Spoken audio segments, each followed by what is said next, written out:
in essence, someone's income could be interrupted for 12 straight months. You could make $0. Yeah. As long as...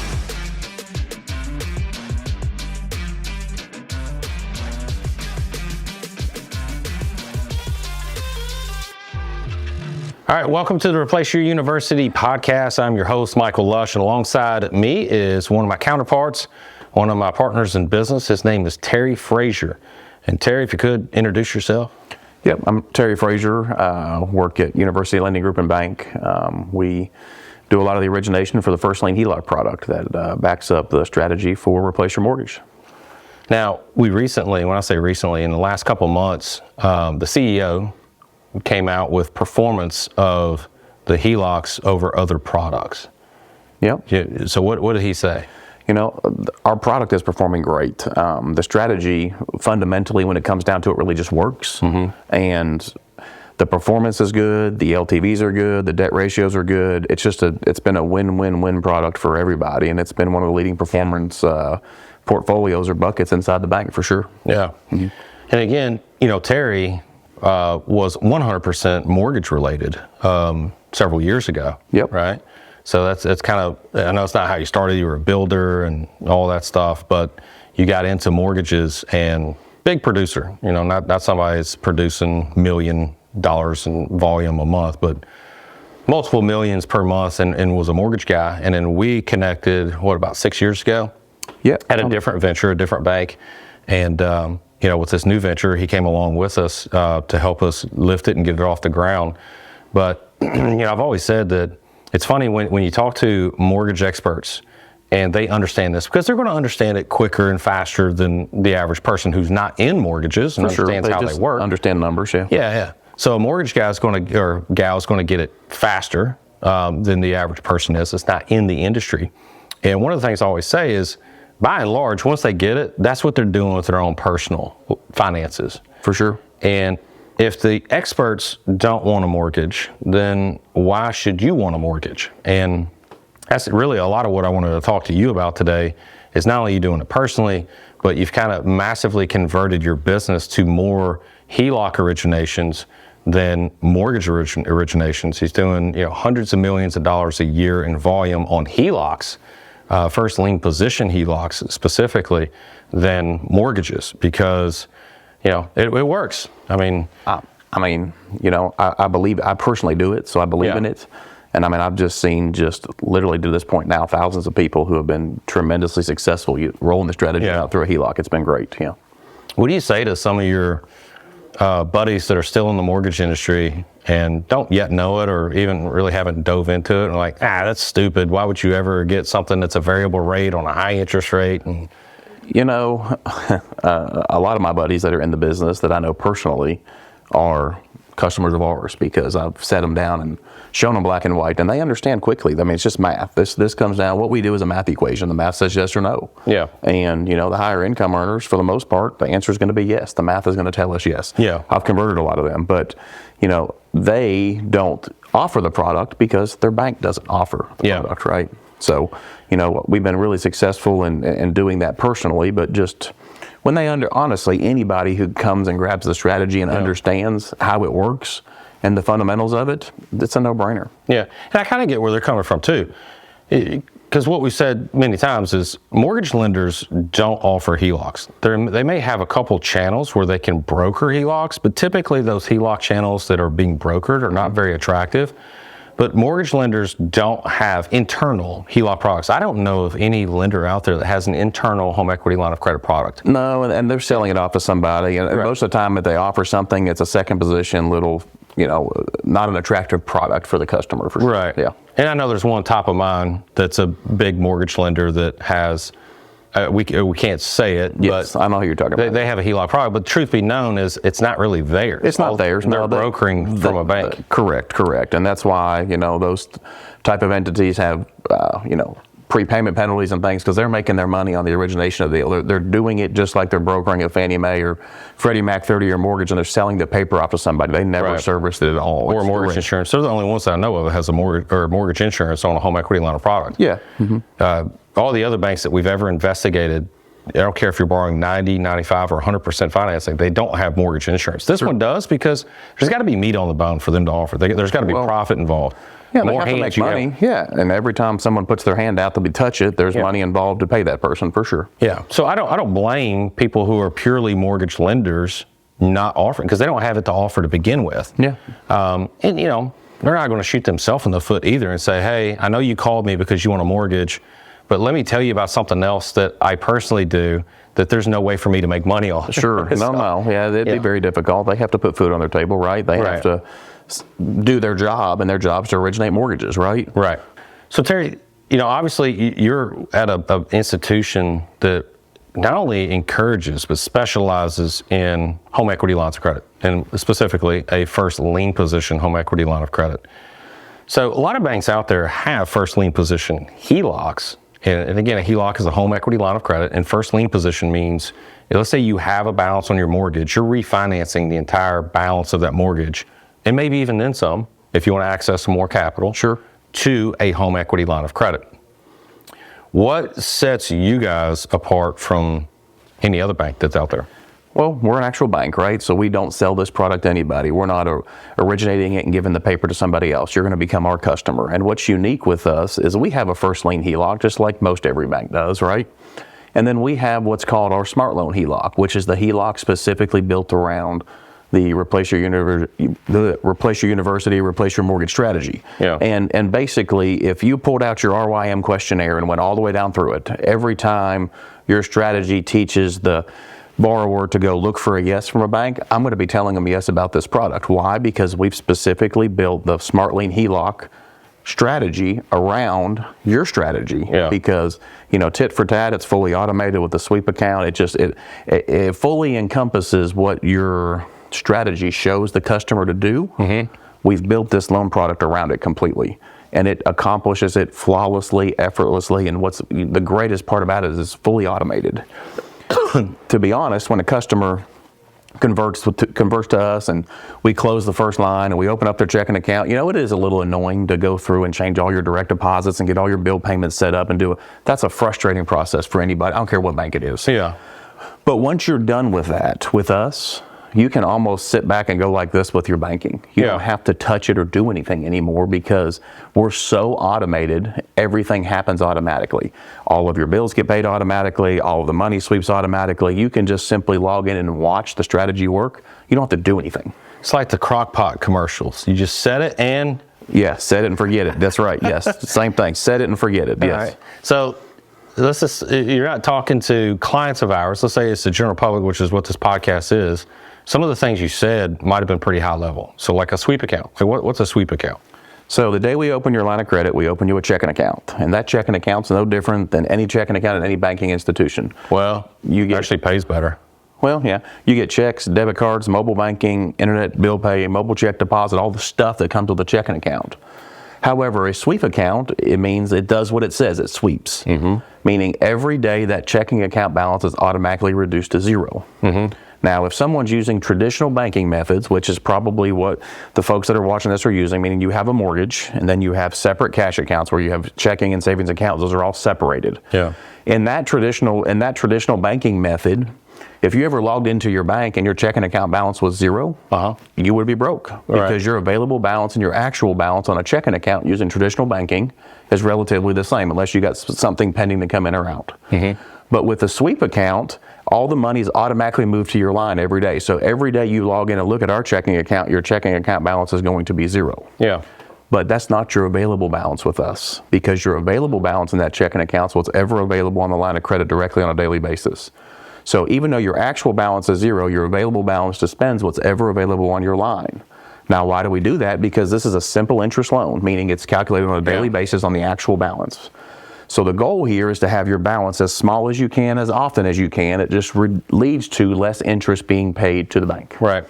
And by the money automatically moving over every single day for you, you don't have to remember to do it, forget that, you get paid on Friday, remember, it just happens. Yeah. The money automatically moves over. So, Friday you wake up and you have a $300,000 balance, you're going to pay interest on $300,000 for Friday. Yeah. Friday, someone gives you a $10,000 paycheck and you write someone a $1,000 check. Friday night at midnight, that 10,000 and 1,000 is going to sweep away. Your checking account balance on Saturday morning is back to zero. Yeah. But you're no longer paying interest on 300. You're only paying interest starting Saturday morning on 291 because we credited the 10, we debited the 1. Right. You know, and then 291 Sunday, and then 291 Monday, and Monday you write someone a $1,000 check that clears. You pay interest on 292 for Tuesday, and Tuesday you deposit 5,000 from wherever. You're only paying interest on 287 Wednesday. Yeah. The goal is always with this strategy to have your balance as small as you can, as often as you can. That just leads to less interest. More of your money pushes the principal down, and it's like a reverse snowball. I tell people all the time, you know, there's a lot of courses and things that teach you to, pick your smallest debt first and attack it, and then put all your money and go like to do the snowball effect. But this is like a reverse snowball.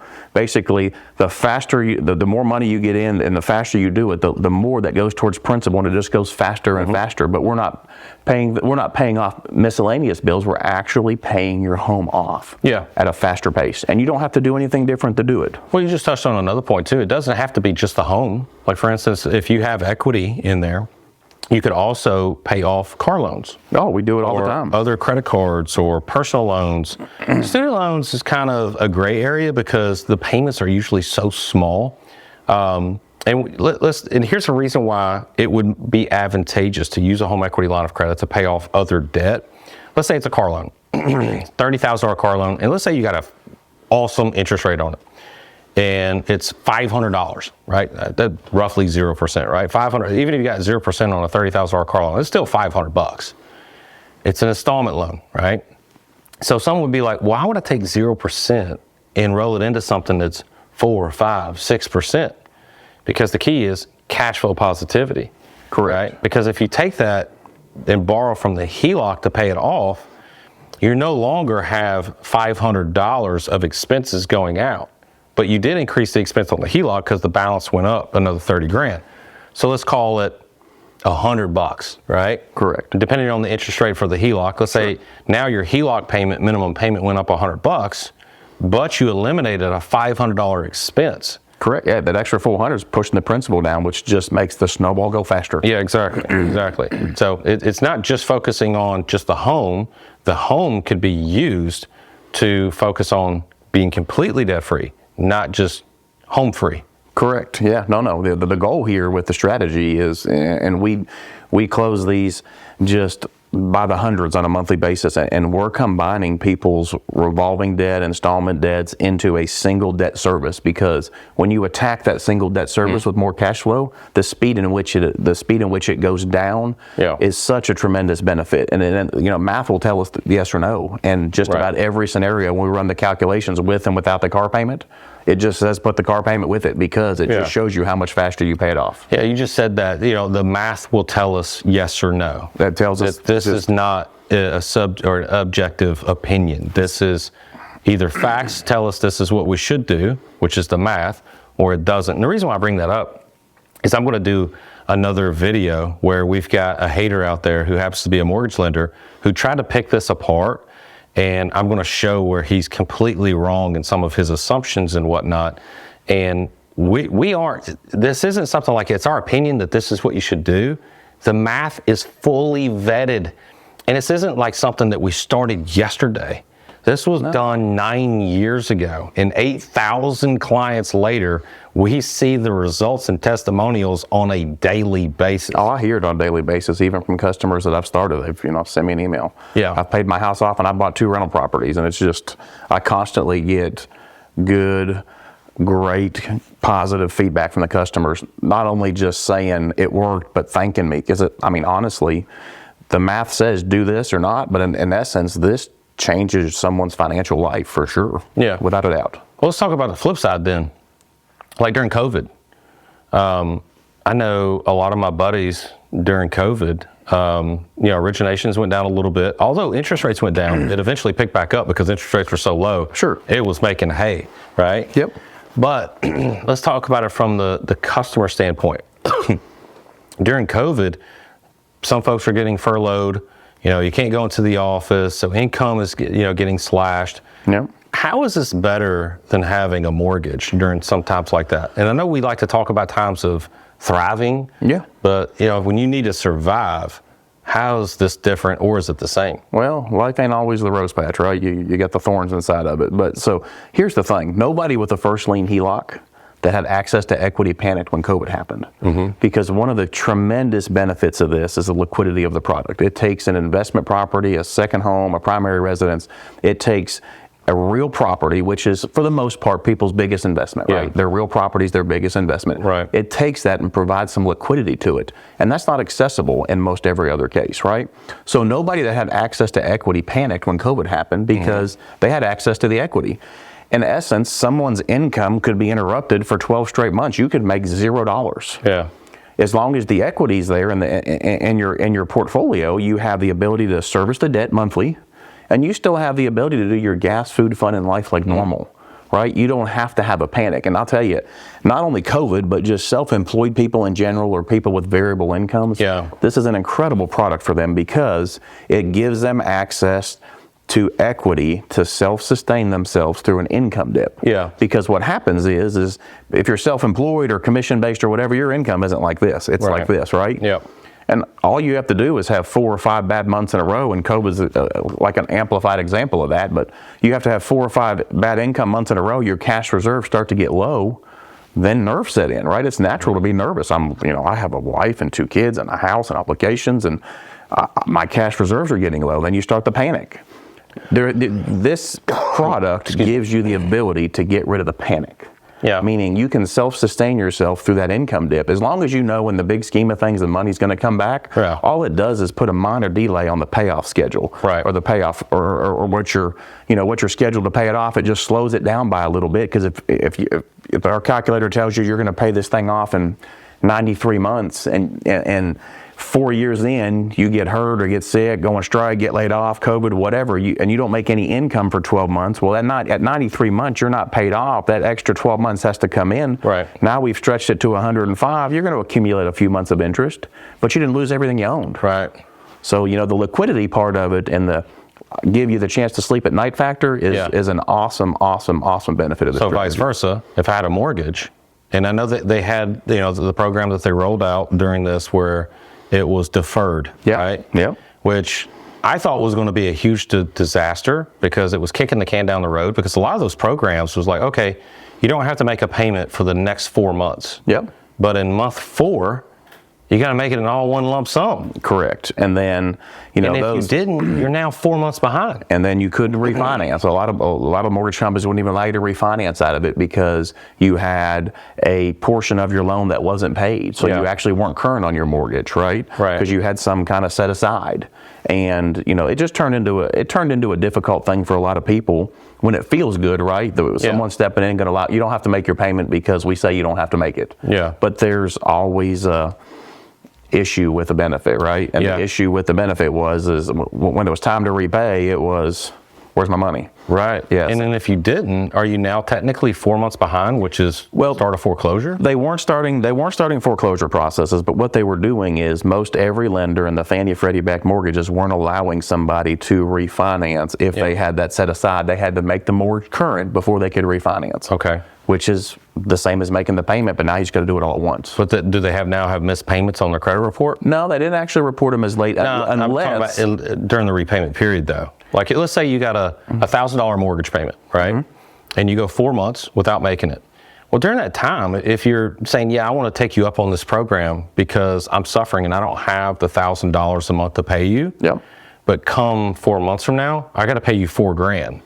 And if that was the terms on which your bank agreed to and you didn't pay it, yes, they would start reporting it as late for sure. Which I don't even see how that could ever be beneficial, because that meant I had to take $1,000 and save it somewhere. And if I had the ability to save it, then I just would have made the payments to begin with, right? It was flawed. The strategy on paper looked good up front. There's always flaws, and it was just flawed, But so are you saying that politicians don't understand business as much as business owners understand politicians? Well, maybe, and the normal people that are, living their lives don't live politicians' lives, right? We have a checkbook at the end of the month. We got to make sure we got more coming in than we got going out, because we can't just add more to the checkbook because we want to.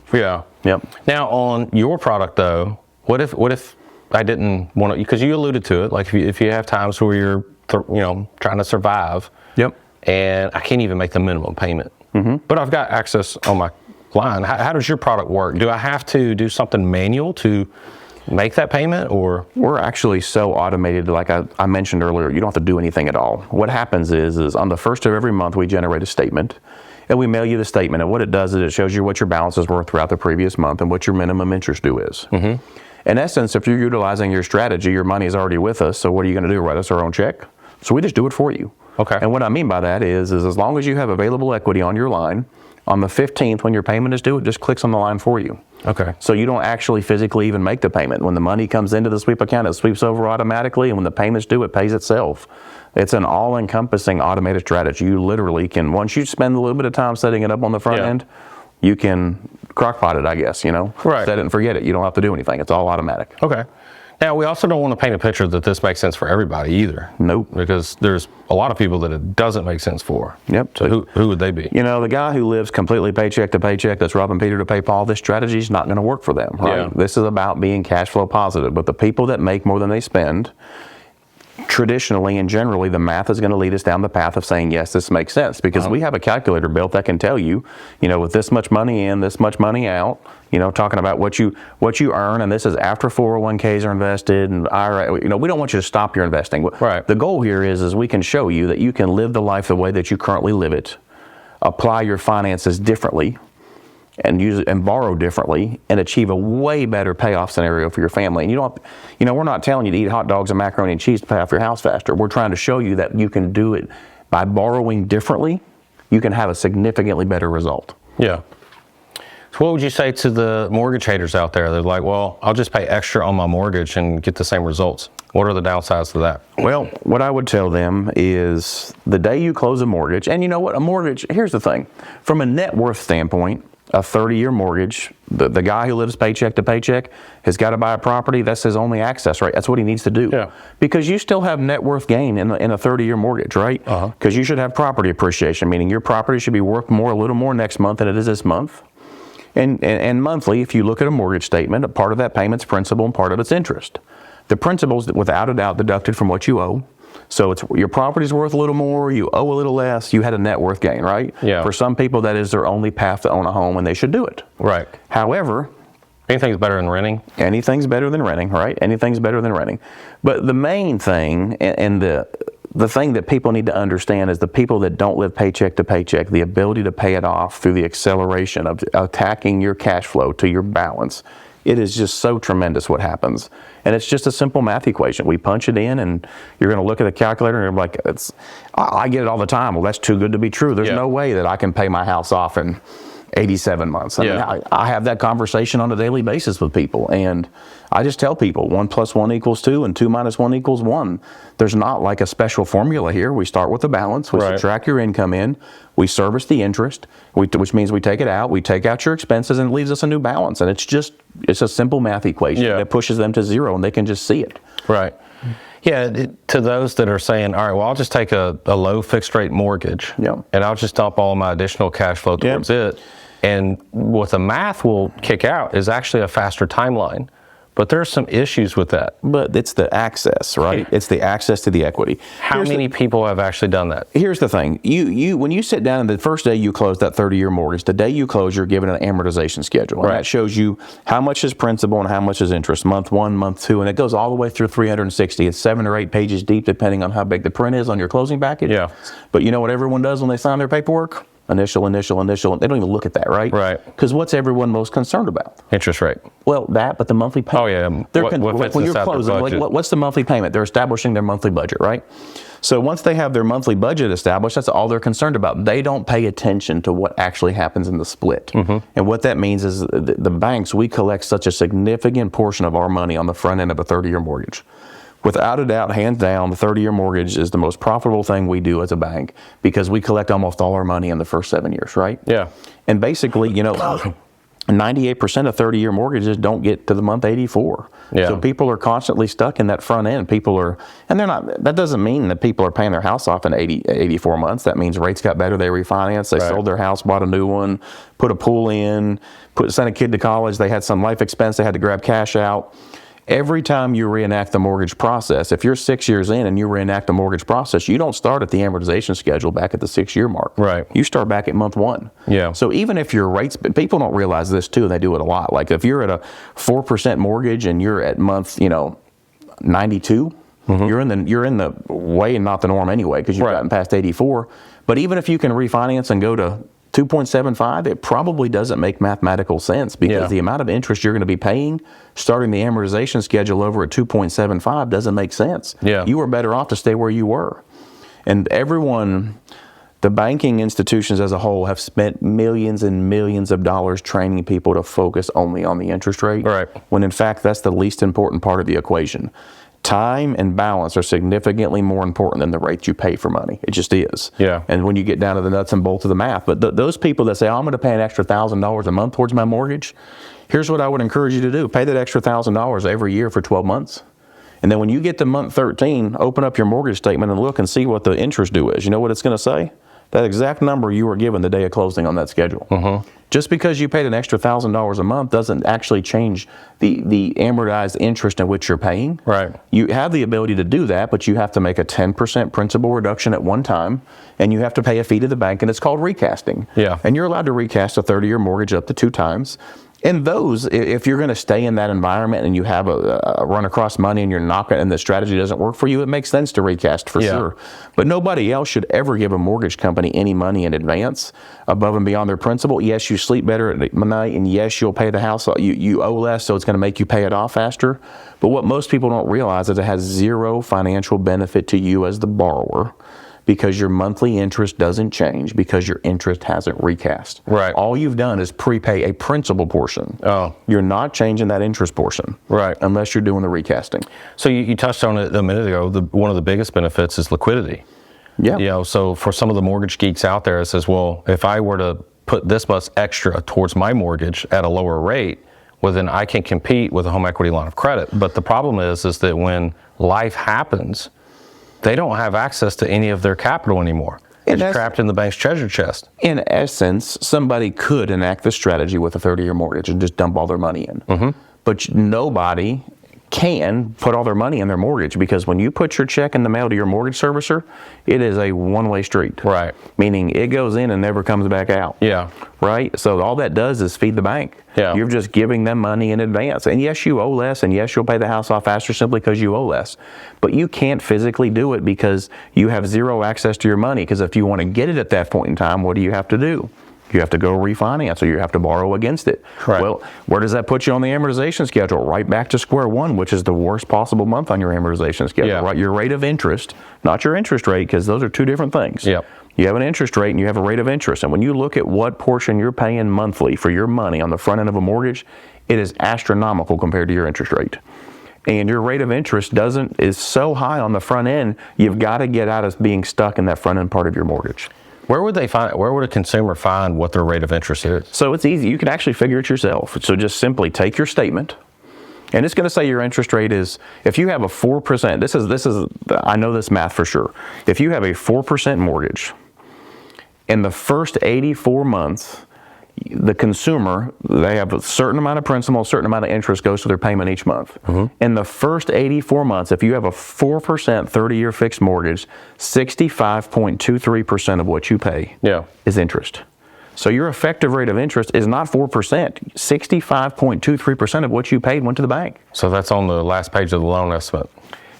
It's there, and it's kind of hard to read, but I tell you the easiest way for a customer to do this is pull out your current mortgage statement, just exactly where you are at today. Yeah. Pull your mortgage statement out and take your amount of interest and your amount of principal, and I want you to add those together. Yeah. Right? And then I want you to divide that number into the interest. Yeah. And that's going to tell you what percentage of your money is interest. They've got a great rate because they refinanced when it was 2.99. Yeah. Go punch that in and look what it is. It's not 2.99 this month, I promise you. It's only 2.99 if you make the 360th payment. Yeah. Because you got to keep that term of that loan all 360 months to realize that interest rate. Yeah. Because of the front loading of the interest on the amortization schedule. And people don't have any idea the amount of interest they're actually paying banks repeatedly over and over again by refinancing that 30-year product. They don't have any idea. You heard it from a mortgage expert. Again, if he doesn't want it, why should you? So I'm going to give not your contact information. I promise you I won't do that. Yep. Mm-hmm. Not his cell phone number, but we'll have a link below where you can contact Terry and his team if this is something you feel like that you're a fit for. So what are the real simple criteria, high level, simple criteria. So we don't want everybody clicking on the link and filling out their information if they are this situation. What would those be? Yeah, so we do first lien HELOCs, the smart loan HELOC. We go to 90%, and technically it's 89.9, but we go to 90% for a primary, 80% for a second home, 80% for an investment property, right? So we do a 10-year drop period, so they can have their money in and out as much as they want for 10 years. Yeah. To qualify, we have a debt to income ratio, but here's what I tell everybody. If you're making more than you're spending, meaning you have spendable cash at the end of the month, you need to call us and let us run the calculator for you to make sure from the qualification standpoint. Yeah. But if you're living paycheck to paycheck, the strategy is probably not for you, meaning if you're worried about how you're going to budget in your $40 credit card payment over the next 2 paychecks, this probably isn't for you. Unless you have tons of equity in your property, then maybe it is for you, right? So if you have a piece of property that's worth, $400,000 and you owe $200,000, but you're living paycheck to paycheck because you have $75,000 worth of other bills, we may be able to combine that. A lot of people have the misconceived notion this is only for people that make tons and tons of money. It's not about the volume, it's about the percentages and about how much percentage of cash flow positive you are, right? And a person that makes more than they spend and has the ability to pay that down, it doesn't matter if it's only an $84,000 a year job. It doesn't have to be a $400,000 a year earner to have the strategy work for them. So if you have equity in your property, meaning it's worth more than you owe, you make more than you spend throughout the month, we need to punch your numbers in. And then we have a 680 minimum credit score. This isn't for someone that's got rough credit. You've got to have good credit. So we have a 680 minimum credit score for our product. And well, let's face it, if you have less than a 680 credit score, it means you have some dings on your credit. And by and large, if you have those dings, it's because you've missed payments on something, or you're not over leveraged. You're not cash flow positive. That's probably the case. Usually the case, right? I agree. All right, so 680 credit score. Your home's worth more than you purchased it for, and you make more money than you spend. Can't get more high level than that. So if that's you, click on the link below, and then you can reach out to Terry's team directly. They'll probably have you fill out a form, so we get some information about you, whether it's your name, your phone number. Got to have a way to contact you back, but it'll be minimal information, and then they can reach out to you and see if their product is a good fit for you guys. I appreciate your time today. Take care and God bless.